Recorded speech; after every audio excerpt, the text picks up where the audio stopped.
watcher.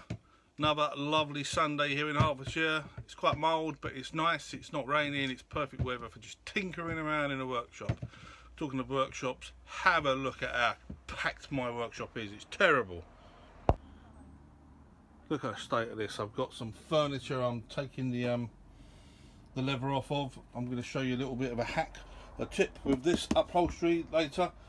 Got some stools there that Matt got given for free. I'm going to use the timber there to make some stuff. Probably going to make a solitaire board for my son's birthday. Just make him a little extra present for his birthday, which is coming up in a week and a bit. We've got a pillar drawer I've yet to unbox. Got a bandsaw which I've yet to unbox. Oh, another toy down there that needs unboxing. Another chair that needs taking apart and a leather put aside for future projects. And just junk everywhere. Look, I've got nowhere to work. And while taking apart the leather chairs, what I'm going to do is I'm just going to strip the leather off of them. If there's any wood that's salvageable, I'll use that. If not, I'll put it in the ready for the fire pit in my stock. While I was doing this upholstery, it reminded me that there's a little hack that people probably don't know about. Let me just show you that right now. When something's been upholstered and you need to take the leather off or the fabric off, what a lot of people will use is a screwdriver and a pair of pliers. They'll come in here, they'll get the screwdriver, dig it in underneath the staple. They'll get it so it sticks up in the air. Then they'll use a pair of pliers and they'll grab hold of it, yank it, and they'll pull it out.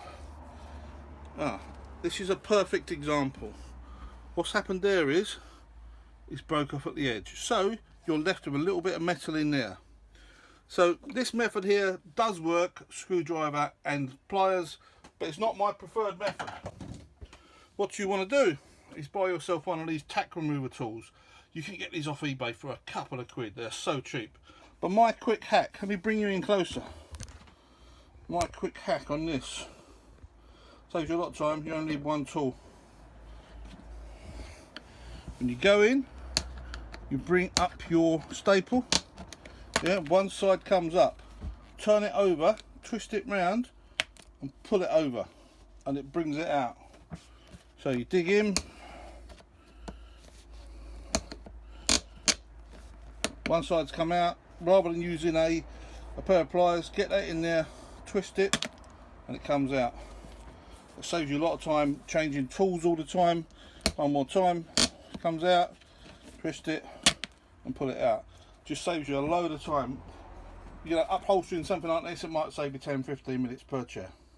My channel is all about passing tips on where possible, apart from tool reviews, new tool reviews, old rusty tool hauls, etc. If I can pass a little bit of a tip on to make your life a little bit easier, then I will. I hope it helps you. Hope you enjoyed the video. Don't forget to give me a big old thumbs up and subscribe, and I'll see you soon. See ya! What I like to do, I come in here with a tack remover. I will dig it down. I'll get one side, that one's broken off. Okay, so that's broken off as well. So anyway, so I will show you anyway. Even with a broken off one, you get the tack remover, you fold it over the tack and you roll it, and it brings out the rest of the tack. Now the staple, that's the first one that's come off, and I've done about 100 staples on this today.